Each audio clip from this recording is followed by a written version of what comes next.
Welcome to Cybersecurity from Scratch, Technical Foundations, Episode 8, Basic File Inclusion Vulnerabilities. In this episode, we'll start by going over the basic concept of a web shell. We'll then talk about remote file inclusion vulnerabilities and local file inclusion vulnerabilities, and then turn to the defensive side on how they can be prevented. Before we talk about file inclusion vulnerabilities, let's talk about web shells, which are one of the technologies that we're going to be using to exploit file inclusion vulnerabilities. There's two flavors that we'll look at today. One is the one-liner, where the attacker is able to inject somehow a single line of web code into the web server and get it to treat that code as code, so the attacker can do the bad thing that they want. And what that code is going to do is it's going to process whatever HTTP GET request that the attacker sends to the server, feed that some command from that HTTP GET to a local command shell, and send the result back to the attacker. So the attacker is able to send some sort of query to the web server, get it to execute a command, and receive the response back. It's definitely not as fast as a normal interactive shell that you're catching with NCAT, but it gets you most of the same way there. A full web shell is simply where web code generates a full interactive shell capturable by NCAT, just a standard text being fed over TCP to a local command interpreter, and then the results being fed back.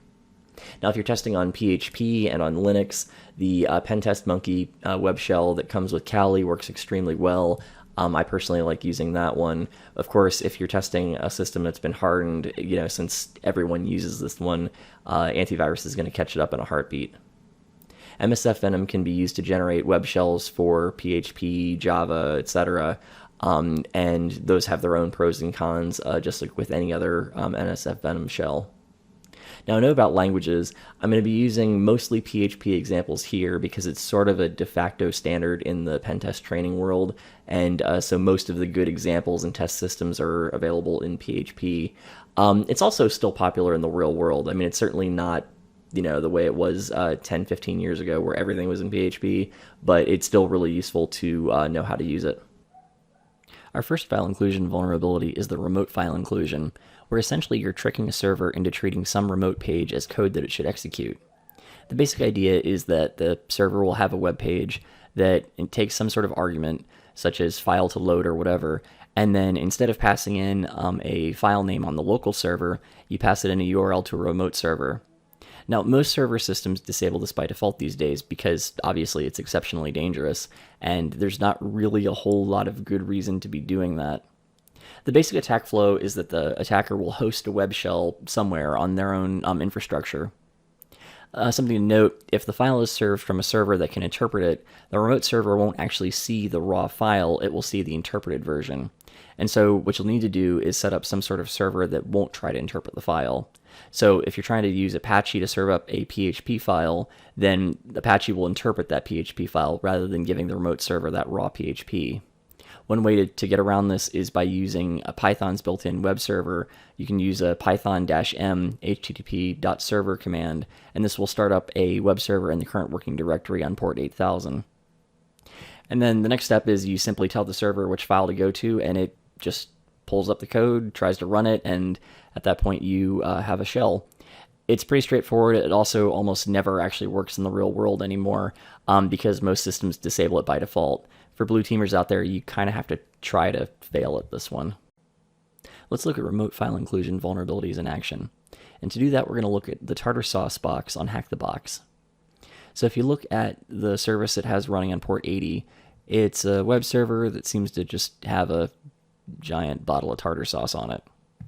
If we do the enumeration that we showed in previous weeks, where you look at all the different directories through brute fuzzing of the directory structure, you'll eventually find a WordPress installation.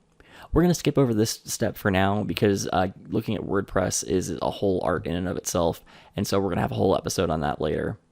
Anyway, for right now, suffice it to say that scanning and enumeration of WordPress has shown that there's a vulnerable plugin which will allow us to invoke a remote file inclusion vulnerability. So what we're going to do is first set up our local web shell. Now to do that, we're going to copy the Pentest Monkey web shell onto our working directory.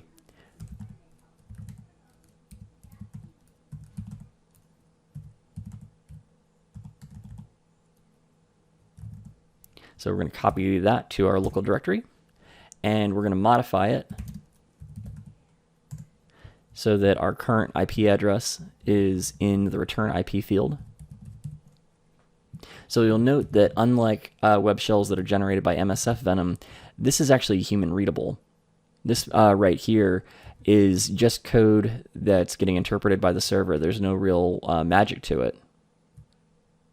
We also can see here that the first command it's going to execute is uname-a, which is only something that's going to work on Linux. So this particular shell should only be used on Linux.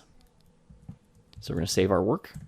And then we know from reading up on the vulnerability that the server, the remote server, is going to be looking for a particular file called WP load. So we're going to move the file we just created here to be WP load. And then we're going to start up our server. Now we know from reading about the vulnerability that the particular service we're exploiting is going to look for this particular file from root on port 80. So we're going to tell Python 3 to fire up an HTTP server on port 80. And there we have our service running. And then since we know that we're going to look for a shell coming back on port 1, 2, 3, 4, we're going to hop over here and start up that listener on 1, 2, 3, 4. And now it's time to go to tartar sauce. So in the window here, what we're doing is we're giving the URL of one of the PHP files within that plugin that is going to cause the problem. So we see this Ajax response PHP file here. This is the guy that's going to do the malicious things. So when we scroll over, we can see that it accepts an absolute path here, and we're giving it our IP address. So what it's going to do is go to that IP address and look for wpload.php, which it thinks is the file that it wants, but it's really the file that we want. So we can see over here that the server has been queried, and then we can see over here we have a shell. With a local file inclusion vulnerability, you're trying to do one of two things. Either you're trying to get the server to give you a file that it shouldn't and expose information that it shouldn't, or you're tricking it into treating some file that's on its own file system as code, which it wasn't meant to. One of the key elements of a local file inclusion vulnerability is the path traversal. So normally a web server is set up to read information from inside the directory that it's set up to serve. So that would be a var www HTML for an Apache web server, for example, running on Kali. And normally anything in that HTML directory, it's fine to serve out. However, you don't want it serving anything outside of that. So a path traversal essentially allows the web server to step out of that directory and give content that it shouldn't. So one way that this can happen is if the server allows the .. operator, allowing it to take it one step upward, and then you can sort of repeat this as necessary and then dial back into anywhere in the file system that you have permissions. So say, for example, if you were 4 levels deep in the web server's directory, you were able to step all the way back up 4 levels to the root of the file system and then give etc password as the file you're trying to get to. Also, sometimes the server can be set up to allow absolute file specifications, in which case you can just give the absolute path like /etc/password for the file that you're looking for. Now, even if the server is hardened against path traversal, sometimes the contents of the web folders themselves can be dangerous if it's exposed in a way that isn't meant to be exposed. For example, code, you really don't want the users to see that. And so if there's a way for the user to kind of trick the web server and get access to code, that's a vulnerability.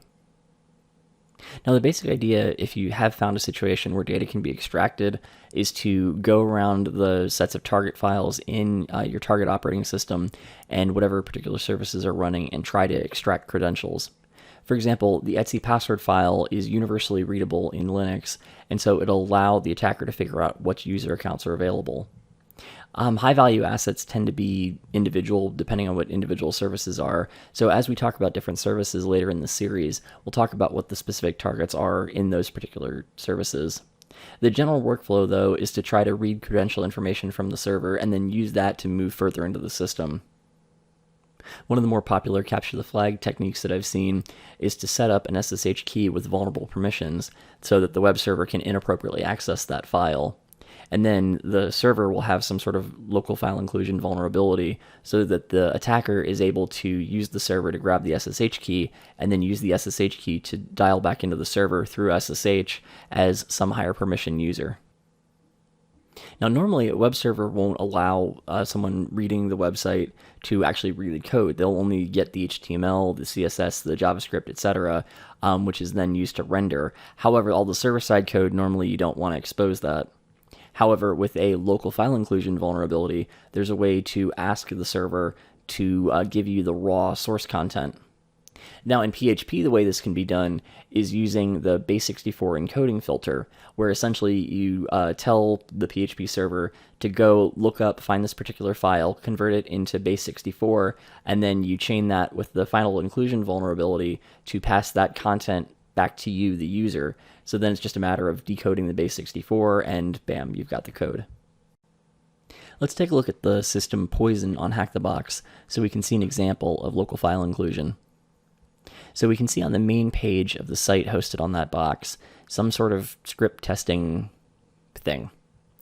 We don't really know what type of testing it is, but let's just put one of these in here just to kind of see what it does. And it gives us some sort of output. Not really sure what to make of that. But let's see if we can abuse it. Let's try putting in Etsy password. Oop, oh my. Well, that's a whole file out. So we can look at any files to which the server has permission, including, let's try to look at some of its own source code.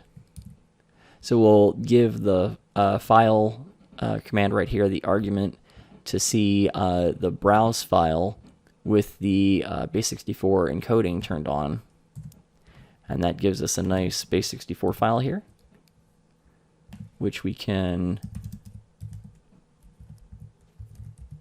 write locally. So we're going to save that and then tell base64 to please decode this file, and we can see our source code right there. Local file inclusion vulnerabilities can go a step further and actually result in code execution, giving you a shell. Now, the basic idea here is you can read files that you really shouldn't be from the server, or you can just write information to a directory that the server will go to nominally, and then you will try to get your web shell on there somehow. There's a lot of different ways you can do it. One CTF trick that is not at all representative of the real world, but who knows, maybe somebody's this badly misconfigured out there somewhere. You have an FTP server that allows anybody to write to it, and that place that they write to happens to be the root of the web directory. So you just plop in your shell over FTP and simply tell the server to open the file. So if your web shell is shell.php, you just write shell.php to the web root, go to shell.php on that server, and bam, you've got a shell. Not really realistic, but I mean, I guess it's happened somewhere. Data validation is a much more common vector where a lot of times sites will allow users to upload avatars or something like that. And normally your server is going to check to make sure that the file is actually an image and not, say a web shell. But, those get bypassed all the time. There's sort of ways around that.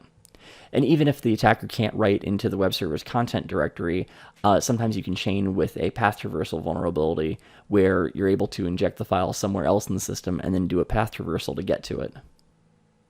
One vector that a local file inclusion can be exploited is with log poisoning, where essentially you're using the server's logging mechanisms against it to write content to that file and then reading the file and tricking the server into treating it as code.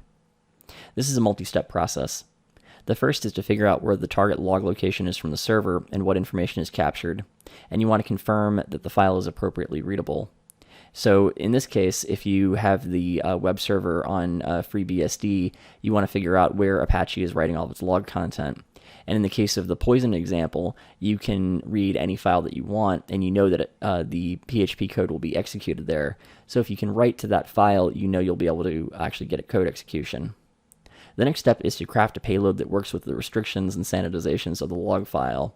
In a perfect world, you dunk a whole full web shell in there, but that might not be possible. You might have to get away with just a single one-liner. And then finally, the last step is to deploy it. So you actually have to take your payload and generate it in such a way that it's a fully fleshed request to the web server. In the case of a basic GET request, you just type it into the URL bar in your browser and you're fine. But sometimes you need something more complicated where you're going into Burp Suite and actually crafting the payload. So let's go back to Hack the Box's Poison. And we can see here in this local file inclusion vulnerability that we can see the access log for the Apache server. So we can see here the URL that is requested, the host, the user string, the user agent string right here. That's interesting. Because the others, those are hard to control since it's reading directly off of the argument, but the user agent string, that's something that we definitely can control. So let's go ahead and fire up Burp Suite and get to injecting content. So we try to navigate, we catch in proxy the request, and we're going to just go ahead and forward that to the repeater and do some malicious stuff. All right, so we have this user agent string, which we have full control over. So what we're going to do is put a little one-liner in here.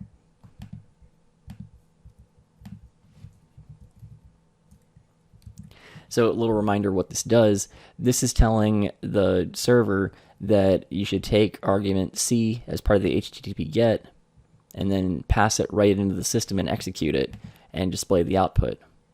So we're going to go ahead and forward that on. And then we should see that reflected in the log here. Helps if we turn off the proxy first. So let's get the latest copy of the log file here. We see system can't execute a blank command in the log file here. So perfect, we know that it's working. Let's go over to a new tab and give it the ls command here. So we can see here, buried in all this mess down here, the output of our ls command. Bam. So the great thing is we can use this to issue a wget command and pull over a full shell from our other system, and we could perhaps put it in /temp, and then with the second command run it. We can do any number of nefarious things, but basically if we can run any arbitrary bash command, we can turn this into a full shell. So that's all the bad things that can happen. Now let's talk about mitigations. Honestly, these days you kind of have to try harder to introduce an RFI vulnerability because they're so well known and so disastrous that most systems come semi-hardened against them by default. For most systems, it's just disabled. The server isn't going to load remote content as code. It's hardened to not do that. So for sysadmins, normally the recommendation is just don't enable it. A lot of server systems will still support it, just don't turn it on.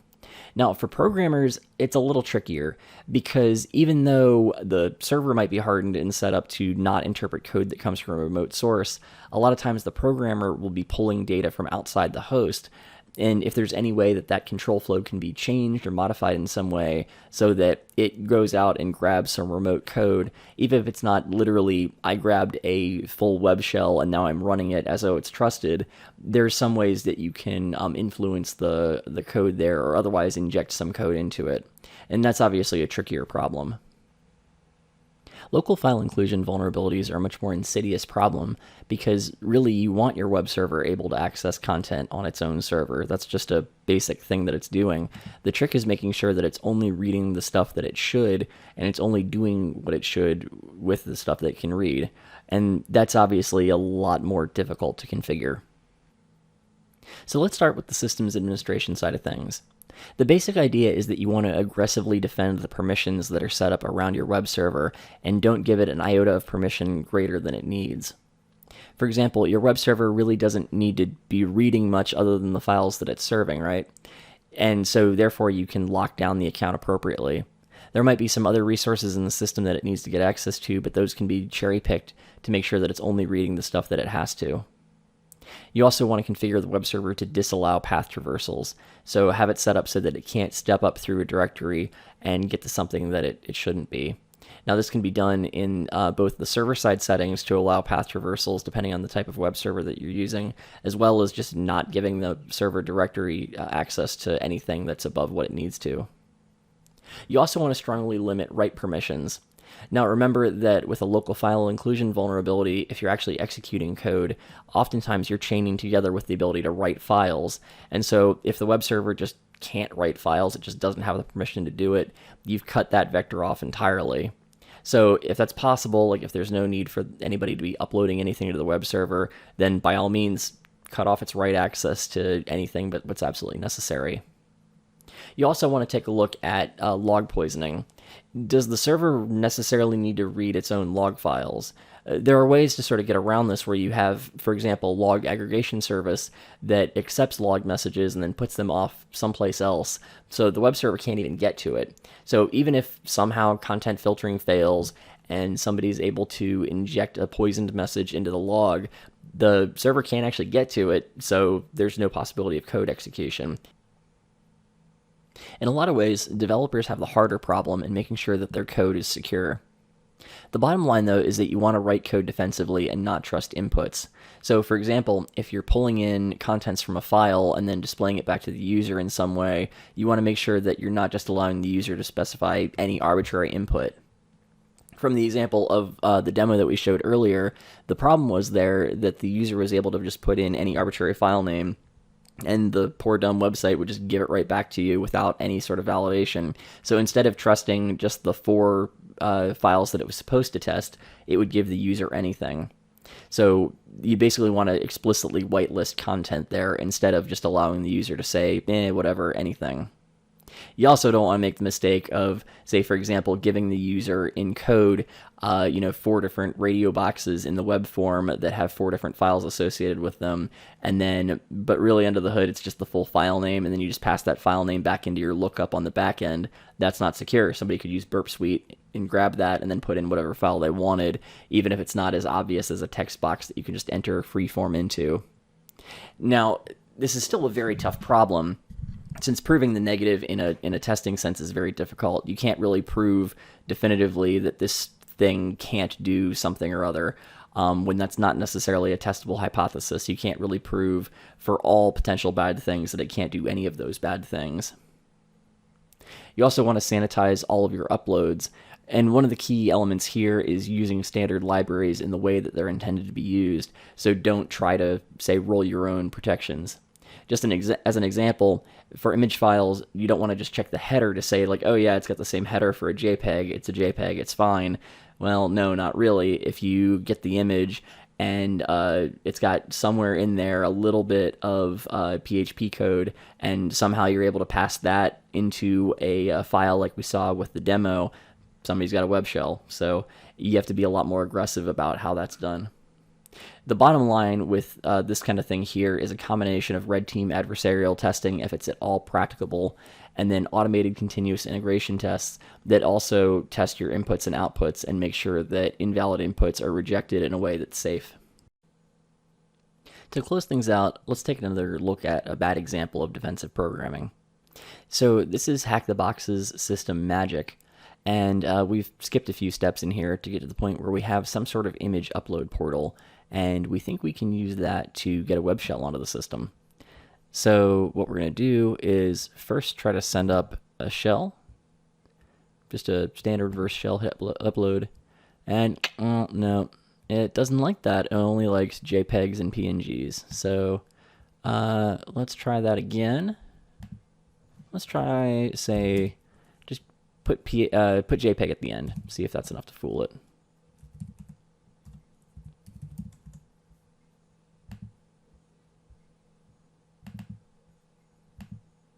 Yeah, see, it gives us an error message. It's a little bit smarter than that. It knows more than to just check the name. So this time we've got another web shell where we've just prepended the JPEG header onto the front. So this is a little bit of EXIF data so that the system will think it's a true JPEG. So we've got that in this web shell.php.jpg file here, where first couple bytes, VI really doesn't know what to do with that because it's not ASCII. And down here, we've got all the normal web shell stuff.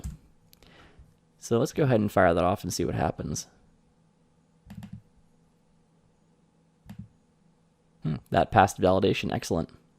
Now, normally we'd look at this and say, well, that maybe doesn't get us anything, because since the file doesn't end in PHP, the server, if it does try to execute it, is going to just say, whoop, JPEG, I'll send this back as an image, and, well, it doesn't really do much. However, this particular server has another configuration vulnerability that essentially gets around that. So this isn't typical. This is sort of chaining multiple misconfigurations together, but you get the idea. Anyway, we're going to set up our listener over here and try to navigate to the images uploads folder where this particular file dropped. And we can see that we have a shell. So a couple things have gone wrong here. One is the configuration error where the system is not fully checking the path name to make sure that it's not a PHP file. And then when it's doing the data sanitization, good try that it's just checking for the file name, but unfortunately that's not good enough. It's also trying to check the EXIF header. You know, that's a little bit better, but it's not really sufficient. They need to do a little bit more rigorous controls there. In our next episode, we'll talk about the dreaded SQL injection, one of the most common vulnerabilities on the web that can be exploited, and we'll talk about how it can be prevented.